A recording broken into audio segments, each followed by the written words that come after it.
নিরাপত্তা ইস্যুতে চলতি টি-20 বিশ্বকাপে ভারতে গিয়ে খেলতে অস্বীকৃতি জানিয়েছিল বাংলাদেশ। এমন সিদ্ধান্তে বাংলাদেশের কোনো ক্ষতি হবে না বলে জানিয়েছে আইসিসি। সেই সাথে বাংলাদেশ আইসিসির কাছ থেকে আরও একটি বড় উপহার পাচ্ছে। ভারতের সঙ্গে বাংলাদেশ যৌথভাবে 2031 সালের পুরুষদের ওয়ানডে বিশ্বকাপ আয়োজনের আগে বাংলাদেশকে আরও একটি আইসিসি ইভেন্টের আয়োজক হওয়ার সুযোগ দিচ্ছে। এছাড়াও আইসিসি একমত হয়েছে যে বর্তমান পরিস্থিতিতে বাংলাদেশ ক্রিকেট বোর্ডের উপর কোনো আর্থিক ক্রীড়া সংক্রান্ত বা প্রশাসনিক জরিমানা আরোপ করা হবে না। আর এই সমঝোতার অংশ হিসেবেই চুক্তি হয়েছে, যার উপর ভিত্তি করে 2031 সালের আইসিসি পুরুষ ক্রিকেট বিশ্বকাপের আগে বাংলাদেশ একটি আইসিসি ইভেন্ট আয়োজন করবে।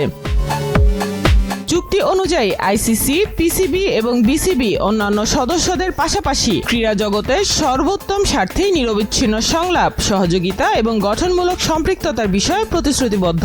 বাংলাদেশ সরকারের পক্ষ থেকে ভারতে গিয়ে খেলার অনুমতি না পাওয়ায় চলমান টি-20 বিশ্বকাপে বাংলাদেশের স্থলাভিষিক্ত হয়েছে স্কটল্যান্ড। বিসিবি বাংলাদেশের ম্যাচগুলো শ্রীলঙ্কায় সরিয়ে নেওয়ার জন্য চাপ দিলেও আইসিসি বোর্ড তার বিপক্ষে ভোট দেয় এবং পরিবর্তে বাংলাদেশের জায়গায় অন্য দলকে সুযোগ করে দেয়। ভারত ও বাংলাদেশের মধ্যে রাজনৈতিক সম্পর্কের অবনতির প্রেক্ষাপটে বিসিসিআই অনির্দিষ্ট কারণে আইপিএল থেকে বাংলাদেশি বোলার মুস্তাফিজুর রহমানকে সরিয়ে দেওয়ার পর এই পরিস্থিতির সৃষ্টি হয়। বাংলাদেশকে টুর্নামেন্ট থেকে বাদ দেওয়ার বিষয়টি আরো গুরুত্ব পায় যখন পাকিস্তান সরকার জানায় যে তাদের দল টি-20 বিশ্বকাপে খেলবে, কিন্তু 15 ফেব্রুয়ারি কলম্বোয় ভারতের বিপক্ষে গ্রুপ পর্বের ম্যাচটি বয়কট করবে। আইসিসি নিজেদের ক্ষতি এড়াতে গত রোববার লাহোরে উড়ে যান আইসিসি ডেপুটি চেয়ারম্যান ইমরান খাজা। সেখানে পিসিবি চেয়ারম্যান মহসিন নাকভি এবং বিসিবি সভাপতি আমিনুল ইসলামের সাথে জরুরি বৈঠকে বসেন। বৈঠকের পর বিসিবি জানায় যে বন্ধু প্রতিম দেশগুলোর অনুরোধে তারা পাকিস্তান ক্রিকেট দলকে ভারতের বিপক্ষে মাঠে নামার অনুমতি দিচ্ছে।